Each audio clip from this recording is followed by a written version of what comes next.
हमारे देश में हर जगह पे आग लगी हुई है। शायद ही इस देश का कोई एक तबका होगा जिसे हम इस देश का दमनकारी फांसीवादी निजाम कहते हैं, उससे पीड़ित नहीं होगा। संविधान की बात करते हैं, सत्याग्रह की बात करते हैं और उन लोगों को जेल में डाल दिया जाता है बिना ट्रायल के। गोदी मीडिया उनको इस देश का गद्दार घोषित कर देती है।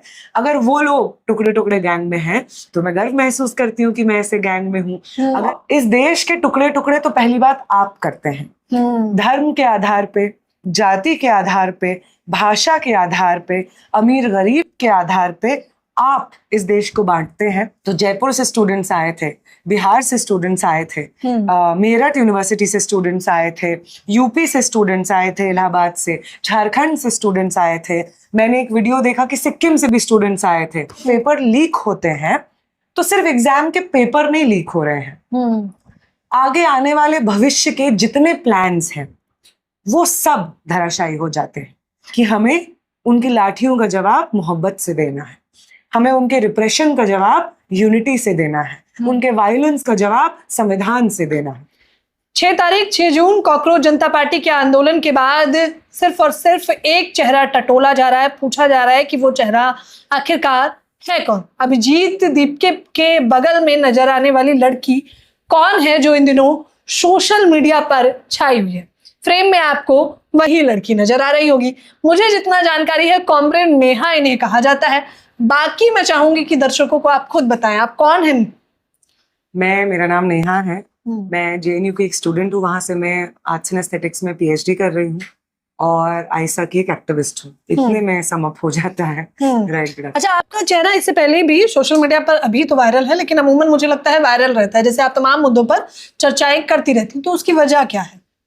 उसकी वजह ये है कि आज के समय में जिसे कहते हैं the world is on fire and not just the world, हमारे देश में हर जगह पे आग लगी हुई है। शायद ही इस देश का कोई एक तबका होगा जिसे हम इस देश का दमनकारी फांसीवादी निजाम कहते हैं, उससे पीड़ित नहीं होगा। मजदूरों के जो देश भर में आंदोलन चल रहे हैं, उससे लेकर के छात्र जो हर साल अलग अलग मुद्दों पे सड़कों पे उतरने के लिए मजबूर हो जाते हैं, हर जगह पे स्टूडेंट्स प्रोटेस्ट कर रहे हैं, इस देश की आम जनता प्रोटेस्ट कर रही है, अपने हक और अधिकार के लिए प्रोटेस्ट कर रही है। तो उन प्रोटेस्ट्स में सॉलिडारिटी देते हुए एक जिम्मेदार नागरिक होने के नाते हम लोग मौजूद रहते हैं, एज अ स्टूडेंट एक्टिविस्ट मौजूद रहते हैं, एज स्टूडेंट्स जो पढ़ते लिखते हैं, समझते हैं कि जिस दौर से हम गुजर रहे हैं उस दौर में बोलना क्यों जरूरी है, तमाम डर इंटिमिडेशन को झेलते हुए भी बोलना क्यों जरूरी है, और जब कोई नहीं बोल रहा है तब भी बोलना क्यों जरूरी है, ये सब जानते हुए हम लोग बोलते हैं। बस इतनी सी बात। अच्छा, तारीफ मिले और बदनामी ना हो ये तो हो ही नहीं सकता। तो तमाम लोग आरोप लगा रहे हैं कि टुकड़े टुकड़े गैंग की मेंबर है, इस पर क्या जवाब है नेहा का? देखिए, टुकड़े टुकड़े गैंग से क्या तात्पर्य है उनका, ये मैं नहीं समझती हूँ। अगर उन्हें ये लगता है और उनका ये तात्पर्य है कि टुकड़े टुकड़े गैंग वो गैंग है जो इस देश का विभाजन करना चाहता है, बिल्कुल यही कहते हैं वो।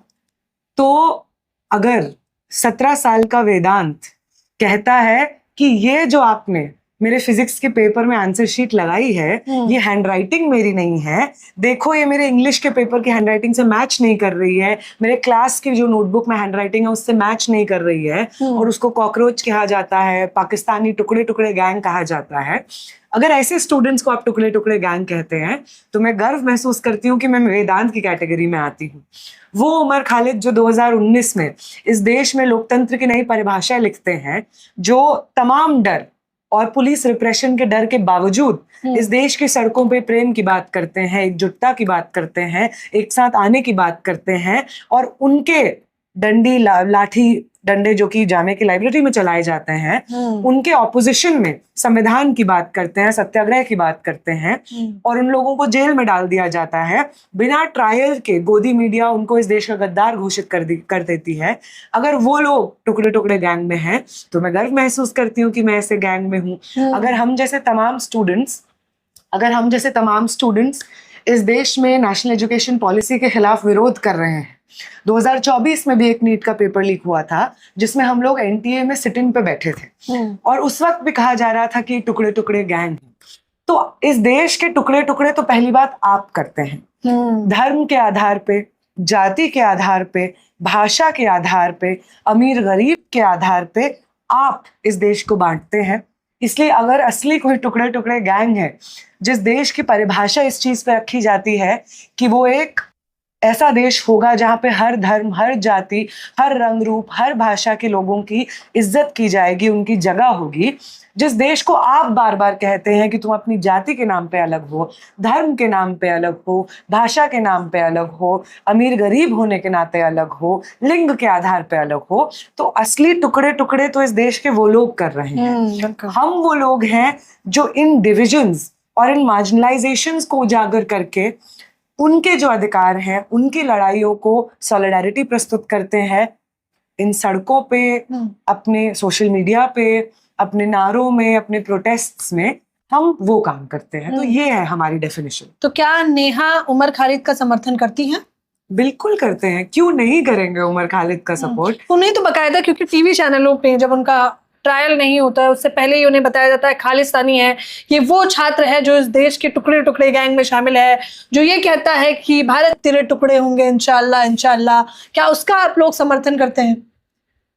ये जो फ्रेज है, भारत तेरे टुकड़े होंगे इंशाल्लाह इंशाल्लाह, आप हर वो इंसान जो शायद पॉलिटिकली अवेयर नहीं है बहुत ज्यादा, अगर आप उनसे पूछेंगे तो पॉपुलर मीडिया, गोदी मीडिया ने ये इमेज बना दी है कि उन्होंने ये बोला है। हाँ। लेकिन आज तक ना गोदी मीडिया, ना भाजपा का कोई नेता ऐसा कोई भी वीडियो एविडेंस फर्निश कर पाया है जिसमें उमर खालिद ने इस तरीके के नारे लगाए।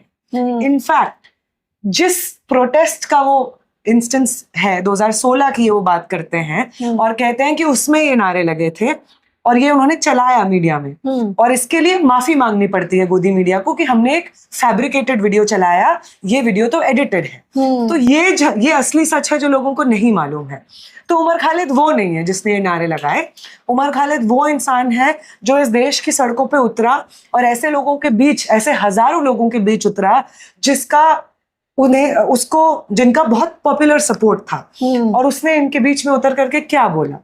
उन्होंने कहा, उमर खालिद ने कहा कि हमें उनकी लाठियों का जवाब मोहब्बत से देना है, हमें उनके रिप्रेशन का जवाब यूनिटी से देना है, उनके वायलेंस का जवाब संविधान से देना है, ये कहा उमर खालिद ने। और ऐसे ब्रिलियंट यंग लोग जो इस देश को एक सेक्युलर देश बनाए रखने में बिलीव करते हैं, उस हर व्यक्ति के साथ हमारी सॉलिडारिटी रहेगी। कैसे देख रहे हैं आपके आंदोलन को कॉकरोच जनता पार्टी, जिसकी गुहार मैंने खुद आपके सोशल मीडिया टटोला तो पता चला कि नेहा कहती है कि आपको 6 तारीख को आना है, आपको अपने मुद्दे के साथ आना है। उसी आंदोलन को विफल बता रही है और तमाम तथा कथित मेन स्ट्रीम चैनल ने तो उसे कवर करना भी जरूरी नहीं समझा, और कवरेज दी जा रही है तो मुझे लग रहा है कि ये कहा जा रहा है कि 300 लोग आए थे। क्या कुछ सच्चाई है इसकी? आप भी वहां थे, आपको भी सच्चाई पता होगी, लेकिन जिन्हें नहीं पता है उन्हें बता दें। हाँ बिल्कुल, दर्शकों को, क्योंकि मैंने भी सच्चाई बता दी है, लेकिन आप बता दीजिए कि क्या सच्चाई थी। देखिए, मैं एक पॉइंट पे जब स्टेज सेटअप हो गया था, जब जितने स्पीकर्स आने वाले थे वो आ गए थे, तो तब वहां से मेरे मेमोरी में जो आखिरी मेमोरी है, जो इतना बड़ा मोबिलाइजेशन हुआ था, वो आखिरी मेमोरी है जब इस देश के रेसलर्स, महिला रेसलर्स इंडिया गेट पे प्रोटेस्ट कॉल करते हैं, और इंडिया गेट पे एक कोने से दूसरे कोने तक खचाखच लोग भरे हुए रहते हैं। वो मेरी आखिरी मेमोरी है, जिसको मैं शायद कंपेयर कर सकती हूँ उस जनता और उस मोबिलाइजेशन से जो कल हुआ था। बहुत आसानी से 3 से 4 हजार लोग कल वहां पे मौजूद थे, जिसमें सब लोग ऑफ कोर्स शामिल थे।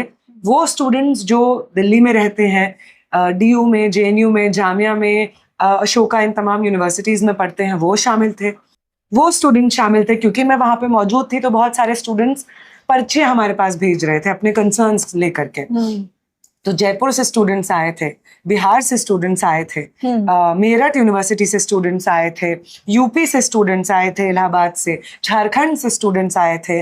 मैंने एक वीडियो देखा कि सिक्किम से भी स्टूडेंट्स आए थे। तो इतने सारे स्टूडेंट्स वहां पे मौजूद थे, एज वेल एज वो लोग जो कहीं पे जॉब करते हैं, शायद जेनजी नहीं है, एक बहुत बड़ा सेक्शन जेनजी का था, और उसके साथ साथ वो सेक्शन भी था जो मामूली नौकरियां करता है, जो समझता है कि जो कॉकरोच टर्मिनोलॉजी है, वो टर्मिनोलॉजी जब आप अनएम्प्लॉयड लोगों के ऊपर गाली की तरह इस्तेमाल करते हैं तो उसका दंश क्या होता है।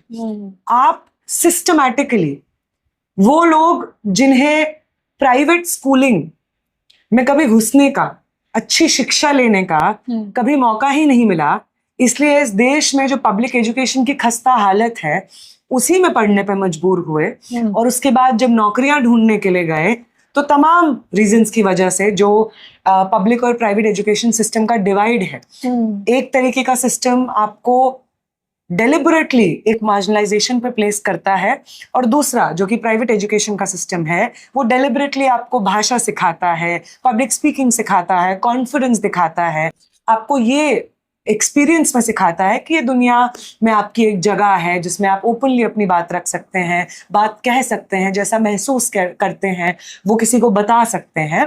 तो ये तमाम चीज़ों से इक्विप करता है, जिसे सॉफ्ट स्किल्स कहते हैं वो देता है।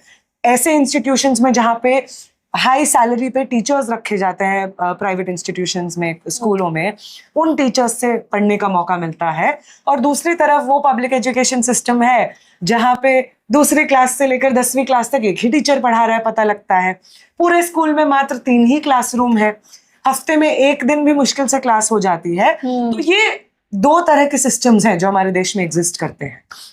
इन्हीं 2 सिस्टम्स में इस देश के स्टूडेंट्स पढ़ते हैं, बड़े होते हैं, और फिर जिस तरीके की एम्प्लॉयमेंट मिलती है उसका एकमात्र सहारा हमारे देश में कम्पिटिटिव एग्जाम्स हैं। बिल्कुल, चाहे वो नीट का एग्जाम हो, जेई का एग्जाम हो, यूपीएससी का एग्जाम हो, सीयूईटी यूजी का एग्जाम हो। और इन एग्जामिनेशंस में ये सिर्फ एग्जामिनेशन नहीं है कि आप गए, आपने अपनी जिंदगी के 4 घंटे दिए, आपने पेपर दे दिया, कुछ गड़बड़ हो गया था और कोई नहीं, फिर से दे देंगे। It's not that.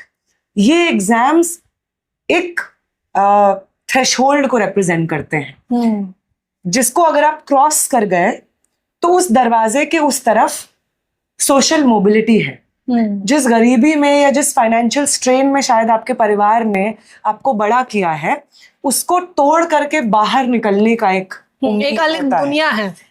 Social mobility उसमें होती है, फाइनेंशियल स्टेबिलिटी होती है, तमाम चाहे वो जेंडर का मार्जिनलाइजेशन हो, कास्ट का मार्जिनलाइजेशन हो, लिंग्विस्टिक मार्जिनलाइजेशन हो, इन तमाम मार्जिनलाइजेशंस को तोड़ करके किसी सरकारी नौकरी को पा जाना या कोई डॉक्टर बन जाना, कोई इंजीनियर बन जाना, सोशल मोबिलिटी का एक प्रॉमिस है।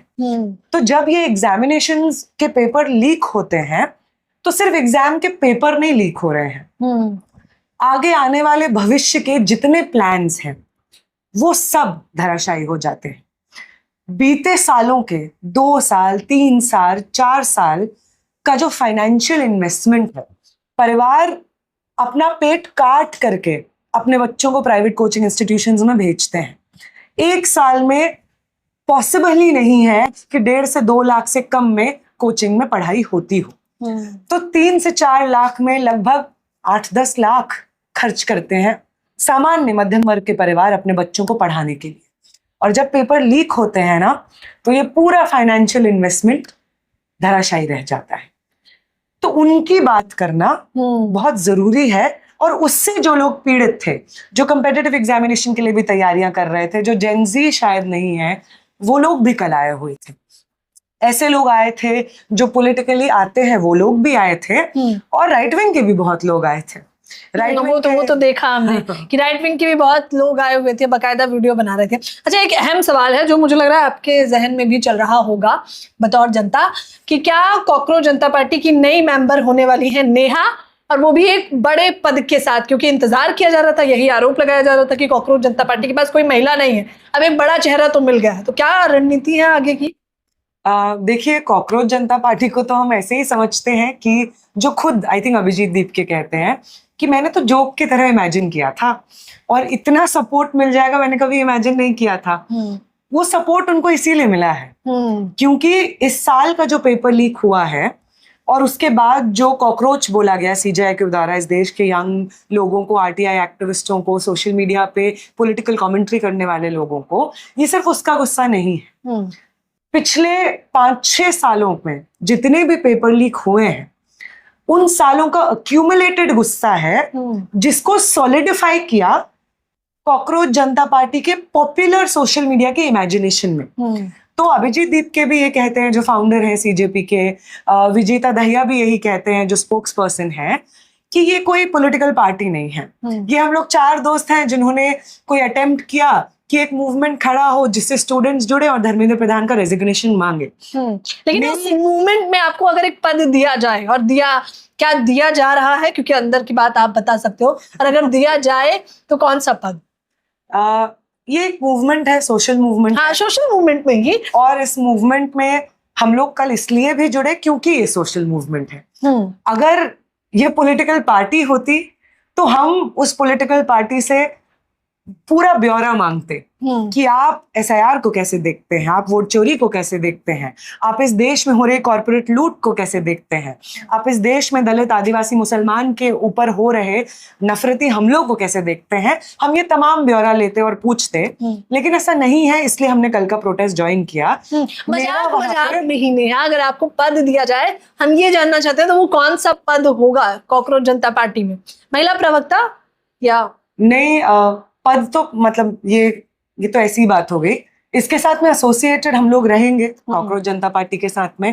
अगर जो लोग वहां पे हैं वो लोग चाहते हैं कि उनका जो 3-4 लोगों का कंसोलिडेशन है उसको ओपन अप किया जाए और स्टूडेंट मूवमेंट्स में जो लोग हमेशा से रहे हैं उनको भी एक जगह दी जाए, तो बिल्कुल हम क्यों नहीं उसमें पार्टिसिपेट करेंगे। हम बिल्कुल मानते हैं कि एक बहुत ही क्रिएटिव कैप्चरिंग है ऑफ यंग लोगों की इमेजिनेशन को कैप्चर करने का एक अपॉर्चुनिटी है, और इसको अगर ओपन अप किया जाता है मेरे लिए, आयशा के लिए, बाकी सब स्टूडेंट्स के लिए, तो ये बहुत अच्छा इनिशिएटिव होगा। और उनका महिला रिप्रेजेंटेशन का सवाल तो हमारा भी सवाल है।